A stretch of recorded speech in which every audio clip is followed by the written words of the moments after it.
Okay, we've put 4 chicken breasts in the pot of water, and just enough water to cover the chicken breasts so that they can boil a little bit in there. And then 1 chicken bouillon, and then put the lid on until it boils, and then once it boils you want to kind of move the lid so that the steam comes out and it doesn't boil over on you.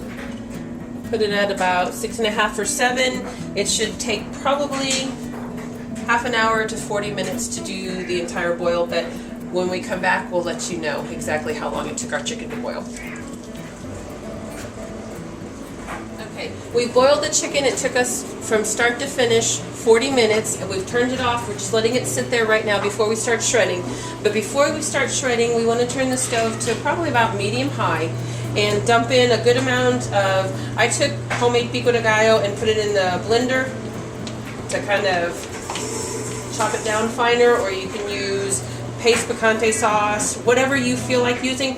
There was probably about a cup in there. And then this way we'll warm it up, and as we're shredding the chicken we'll put it in and stir it around, because then the chicken needs to saute in that probably for about 15 or 20 minutes to get the flavors.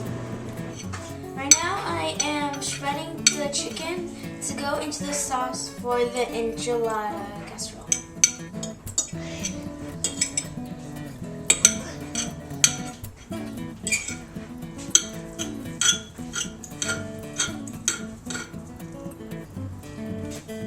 Okay, it's time to warm up our sauce. So what we're going to do is we've got 2 cans of 10 ounces each. Gephardt enchilada sauce. Now, if you don't have Gephardt, that's okay. Find some enchilada sauce, and it doesn't have to be 10 ounce, but because we're using 2 cans, we're going to say 20 ounces is the baseline. You can go more, you can go less, but don't go too less, then it'll all dry up and it won't be so good. So again, depending on what you have and the size that's available to you wherever you are, just go ahead, pour it right in there. See that rich, red, brown, burnt umber kind of look or color to the sauce. There we go. And there they are. Now what we're going to do is turn on the stovetop here to number 3 on our stovetop.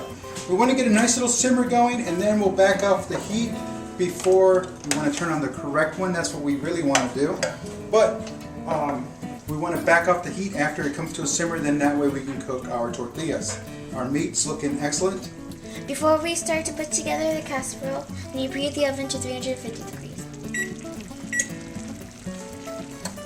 Okay, now we're going to start assembling the casserole. First we want to spray our pan with nonstick cooking spray.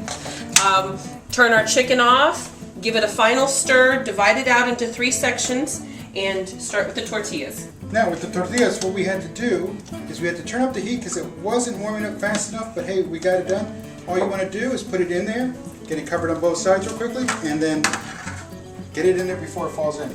You're going to need a total of 18 tortillas, 3 layers. So whatever packaging you get, make sure you have at least 18 tortillas. That way it covers up. We're using a 9 by 13 inch cake pan, and that's really all you need. Just make sure that's in place. Cover up.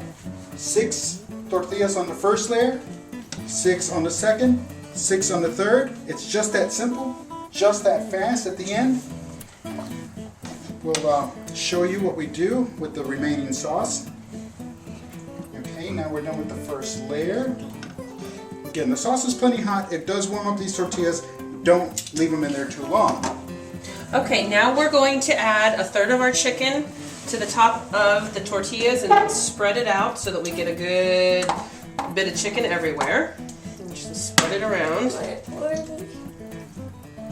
Okay, and now we're going to add cheese to the enchilada casserole. I took an 8-ounce block of cheddar cheese and cut it and in slices, and we'll add half to the first layer, half to the second layer. The second layer will be topped with shredded cheese, so we don't need to worry about saving any of it.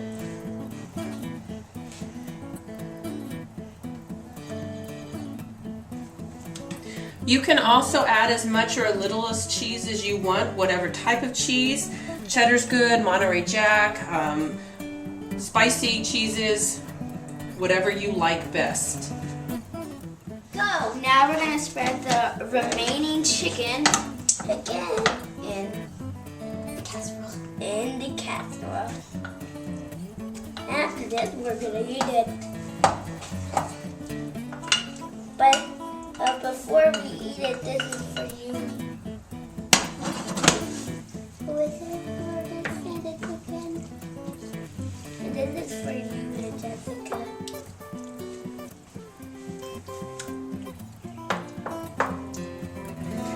Once you've got the chicken spread around, whatever enchilada sauce you have left, it doesn't matter. Yeah.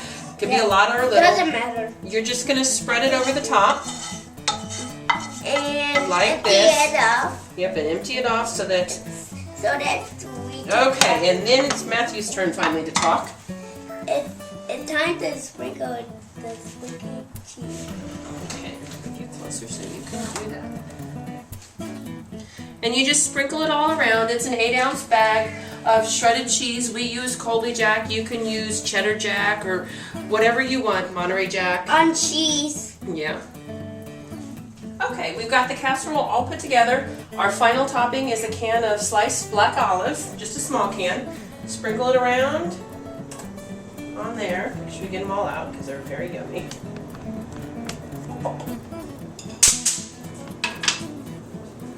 Once that's done, you're going to put it in your oven and bake it for 30 minutes, and then we'll be able to enjoy it. Okay, we finished our casserole. We're ready to go ahead and serve the family. I let it sit on the stove for a few minutes just to cool down a little bit. Go ahead and get it served.